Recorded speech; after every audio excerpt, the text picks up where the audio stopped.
Parfois, on commence une relation avec quelqu'un, on sent que la personne a du potentiel et nous attire, et pourtant, sans savoir pourquoi, on sabote énormément le lien, on freine des cas de fer, et quelque part, finalement, on laisse la relation péricliter. Il y a 3 raisons spécifiques qu'on va décortiquer ensemble pour vous donner les clés et aller finalement trouver les ressources en vous pour oser cette relation et mesurer si finalement elle ne vaudrait pas le coup pour vous.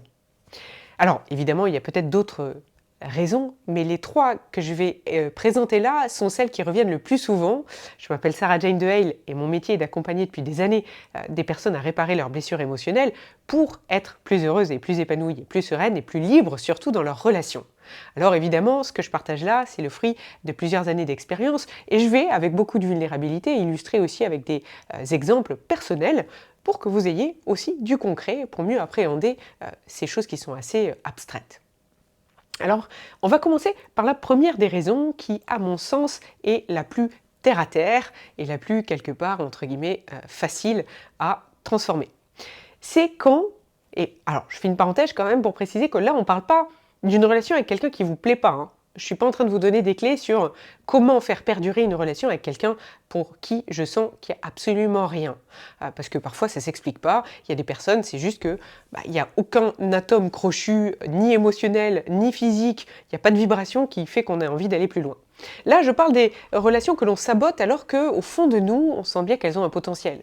Quelque part, il y a la tête qui dirait soit tiens, ça coche toutes les cases, ou bien il y a une petite part de nous qui dit j'aime quand même passer du temps avec cette personne. J'avoue que quand je la vois pas pendant un certain temps, elle me manque. Ou j'avoue que quand je reçois un message de cette personne, ça me fait quelque chose et ça me laisse pas complètement indifférent.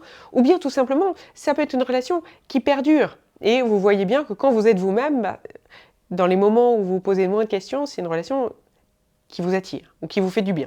Et donc, on est dans un niveau où il y a quand même une attirance, mais on n'arrive pas à passer au niveau au-dessus et on ne sait pas pourquoi et on sent que ça vient de nous. Ou en tout cas, qu'on a un grand pouvoir en nous et qu'on pourrait changer les choses si on trouvait la clé.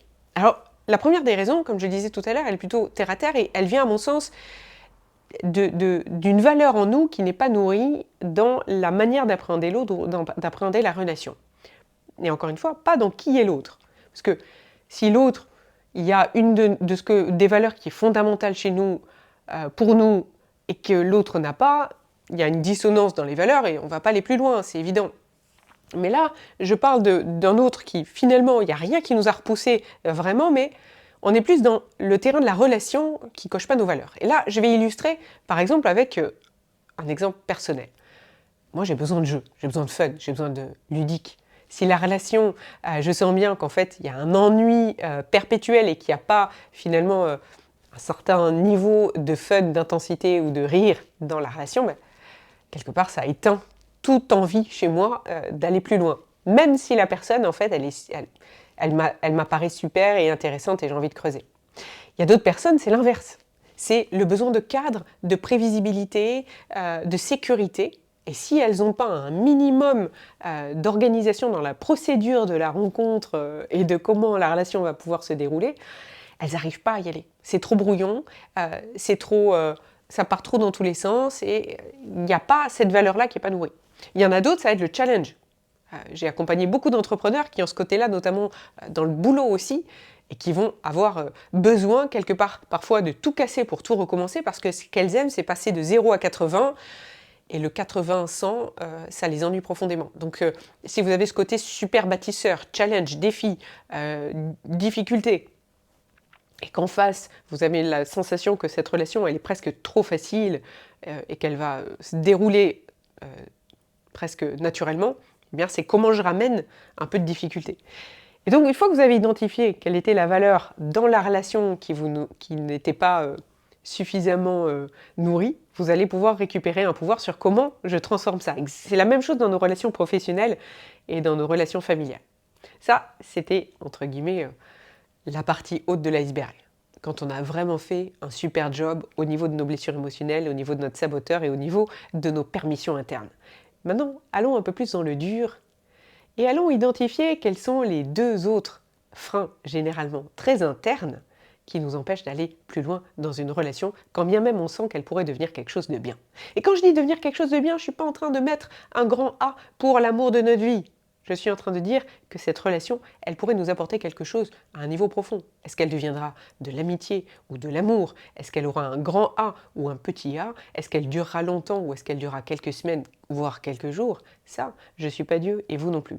Donc l'idée, c'est juste d'aller permettre, d'accord? Comme disait Saint-Exupéry, l'objectif de l'avenir, c'est pas de le prédire, c'est de le permettre. Et là, vous sentez bien qu'il y a quelque chose qui vous empêche de le permettre. Alors, la première, et les deux sont liés à ce qu'on va appeler le saboteur, mais un saboteur qui n'a pas les mêmes fonctions.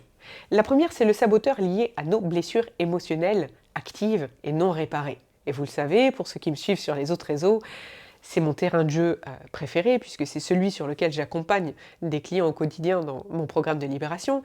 Parce que les blessures émotionnelles, à mon sens, ce sont celles qui nous manipulent le plus dans nos relations quand on ne les a pas réparées. Parce que finalement, elles protègent, les blessures, elles sont tellement douloureuses que le saboteur, il protège la blessure. Et donc le saboteur qui nous empêche d'aller dans cette relation un peu plus loin, c'est celui qui n'a pas du tout envie qu'on aille appuyer là où ça fait mal. Sauf que, évidemment, l'univers, lui, il a décidé autrement.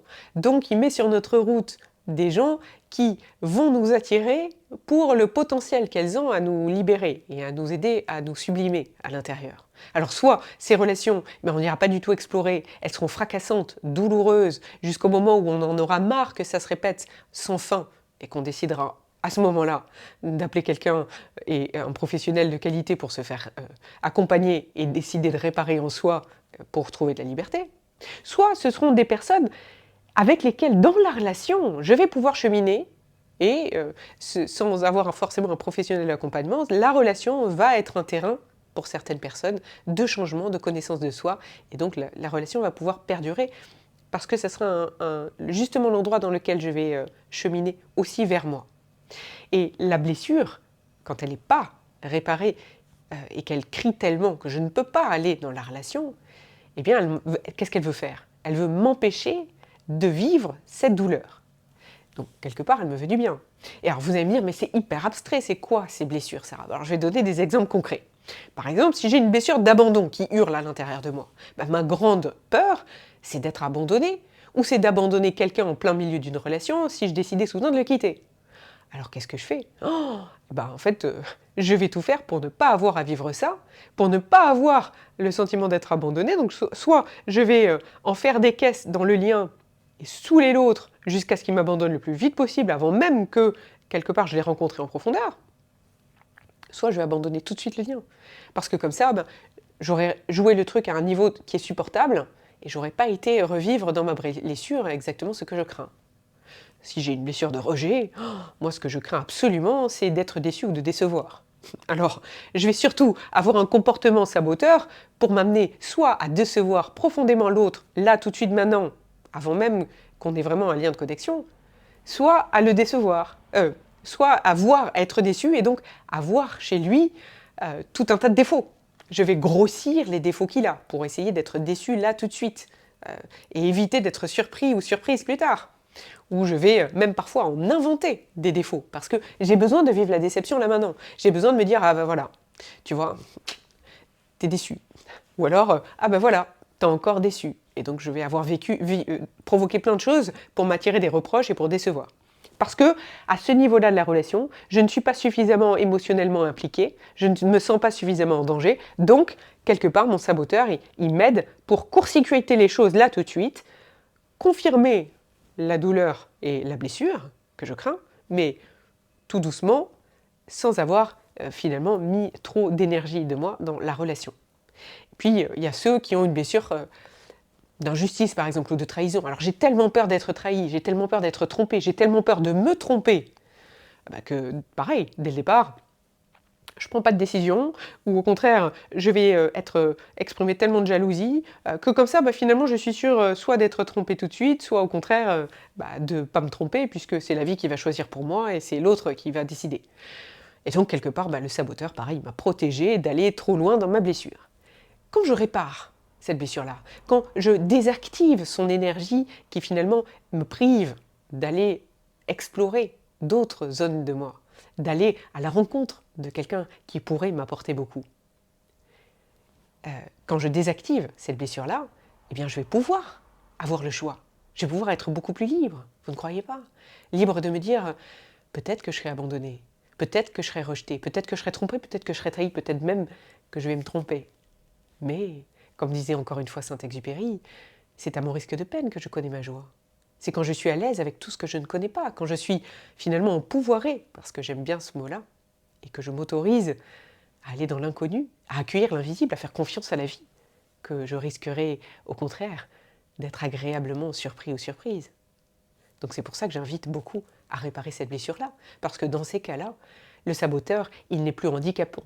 Le saboteur, il devient juste un petit indicateur. Il n'est plus un voyant rouge sur le tableau de bord qui fait court-circuiter le moteur et nous faire arrêter dans la relation. Il devient un petit voyant orange qui dit, tu sais, à cet endroit-là, c'est encore peut-être parfois douloureux. Et vous pourrez vous donner beaucoup d'amour, être conscient de ce qui se joue en vous, mais pas limité à cause de ça. Et donc être actif, être acteur, et continuer quand même d'aller explorer cette relation à la rencontre de cet autre qui vous attire.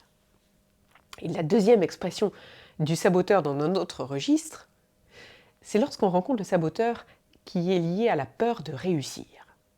Alors là, j'entends et je vois et j'imagine tous ceux d'entre vous ou celles d'entre vous qui vont dire « Sarah, arrête de dire n'importe quoi, tout le monde a envie de réussir sa relation amoureuse, sinon on ne t'écouterait pas. On a envie d'avoir cette relation complice, intense. Attention, hein, par la relation fusion. Pour ceux qui cherchent encore de la passion et de l'intense au niveau vraiment consumant, j'invite à regarder la vidéo que j'avais faite sur le sujet et sur les dangers, à mon sens, de la fusion et la différence qu'elle a avec l'amour avec un grand A.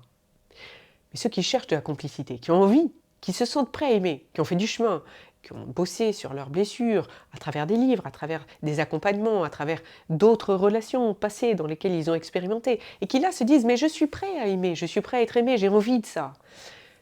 Et pourtant, à l'intérieur de votre tête ça dit ça, mais à l'intérieur de votre système émotionnel, il y a encore ce saboteur qui dit « eh non, on n'a pas vraiment envie de réussir cette relation ». Alors, je vais éclairer d'un autre côté. Pourquoi il dit ça? C'est parce que pour lui, le fait de réussir cette relation va entraîner un autre danger que vous n'avez pas encore identifié.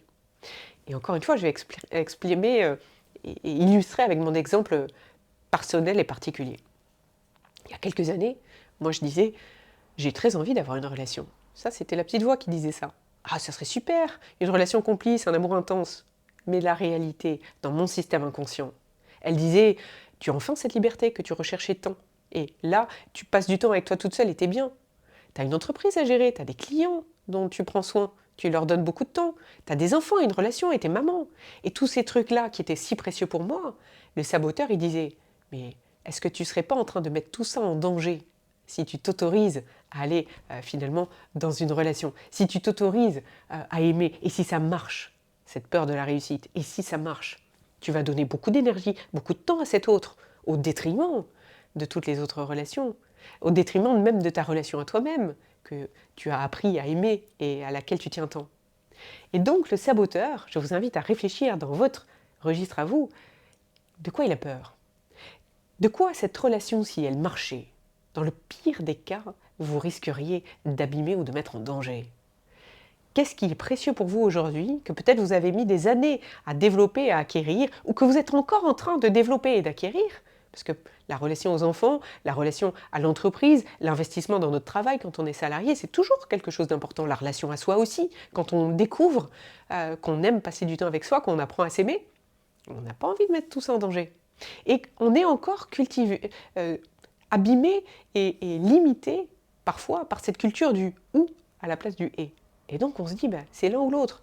C'est intérieur souvent, cette croyance du choix, que choisir c'est renoncer, que finalement on ne peut pas tout avoir, qu'il faut faire des compromis. On nous a tellement bercés avec toutes ces croyances-là, qui ne sont que des croyances, que quelque part notre saboteur il veut juste nous protéger, il veut juste nous alerter sur ce qui est important pour nous.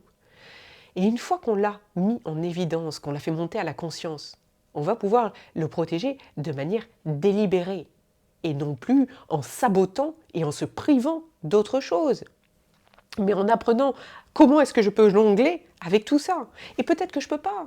Peut-être que la personne qui m'attire, en fait, elle a un grand besoin de disponibilité immense, et que moi, j'ai des enfants ou des priorités professionnelles qui ne le permettront pas. Et c'est OK. Je ne dis pas que parce que j'ai identifié ce que j'avais peur de perdre, la relation va fonctionner. Je dis que je vais pouvoir, dans ce cas, prendre le pouvoir, être acteur de mes choix et aller me confronter à finalement qu'est-ce que moi est important. Quel est l'équilibre en fait que j'avais acquis et que finalement j'ai peur de mettre en péril si je vais plus loin dans cette relation et qui au fond est la raison inconsciente, la manipulation de mon système émotionnel qui finalement cherche à me protéger en sabotant mon élan ou ma manière d'être ou mon comportement dans cette relation qui pourtant pourrait m'apporter du bien puisque je sens que j'ai encore de l'attirance. Et c'est, ça me fait penser vraiment à j'aimerais rentrer en profondeur dans tous les sujets et ramener ce pourquoi, à mon avis, c'est justement la connaissance de soi qui va nous permettre d'aller à la connaissance de l'autre, à la rencontre de l'autre, et à aller voir finalement qu'est-ce que deviendra cette relation. Et ça va passer d'abord, justement, par une écoute de soi. Jung disait que l'inconscient, finalement, il nous sabote et tant qu'on ne l'a pas nettoyé, tant qu'on ne l'a pas réparé, tant qu'on n'a pas été à la rencontre de soi, finalement, on appelle destin quelque chose qui ne l'est pas. C'est juste la manipulation de notre système interne. Quand on a été en connaissance de soi, quand on a réparé nos blessures émotionnelles, quand on a mis en évidence les valeurs qui sont essentielles pour nous, quand on a été voir qu'est-ce qu'on a envie de réussir et à quel niveau, et tous les domaines dans lesquels on a le droit de réussir et qu'on remplace les ou par les et, pour aller voir comment est-ce qu'on peut trouver cette troisième, cette quatrième, cette cinquième voie qui n'existe pas encore sous nos yeux et qu'on peut aller travailler cette perception, justement comme le disait Proust, en changeant notre regard sur la réalité, en passant par l'intérieur de nous et les options qu'on ouvre, on augmente notre liberté et là on va pouvoir aller vraiment explorer la relation. Et peut-être qu'elle ne mènera nulle part, peut-être que ça ne sera pas une longue histoire, et peut-être que si. Tout ça, on ne le saura qu'en dépassant ce qui est à l'intérieur, qui nous limite aujourd'hui, et que si on ne le fait pas, on subit. Alors j'espère vous avoir partagé des clés, là, pour aller réfléchir à l'intérieur de vous, avoir ouvert des options, avoir trouvé quelque part d'autres réflexions, d'autres outils de réflexion, pour regarder cette relation qui s'offre à vous comme une opportunité, comme quelque chose qui malheureusement est tellement rare. En tout cas, là je parle de moi, mais des personnes qui me donnent envie d'aller à la rencontre d'elles, des personnes avec lesquelles quand je passe du temps je me sens bien, je me sens une part que j'aime de moi-même, ou des personnes qui parfois me font me sentir en inconfort, mais me permettent d'élargir cette zone de confort, me permettent de découvrir des parts de moi que je n'aime pas encore. Ces personnes-là, elles sont finalement assez rares. Et la vie ne met pas les gens sur notre chemin par hasard. Alors quand on sent cette petite adrénaline, cette petite étincelle, qui deviendra peut-être un grand feu, un feu choisi, un feu construit, un feu que nous aurons nourri, et non pas cet embrasement de la passion que je vous laisse découvrir dans l'autre vidéo dont je parlais tout à l'heure. Eh bien, là, on s'ouvre à une opportunité qui finalement est rare et un cadeau que la vie a mis sur notre chemin. Alors, est-ce que cette relation dans laquelle vous êtes en résistance aujourd'hui, elle deviendra quelque chose de magnifique demain? Ça, c'est vous qui me le raconterez un jour en commentaire, en tout cas je l'espère. Ce qui est certain, c'est que lorsque vous aurez fait ce chemin en vous, que vous aurez ouvert avec toutes ces clés que l'on vient de voir ensemble, eh bien cette relation, elle deviendra déjà bien plus belle que ce qu'elle est là.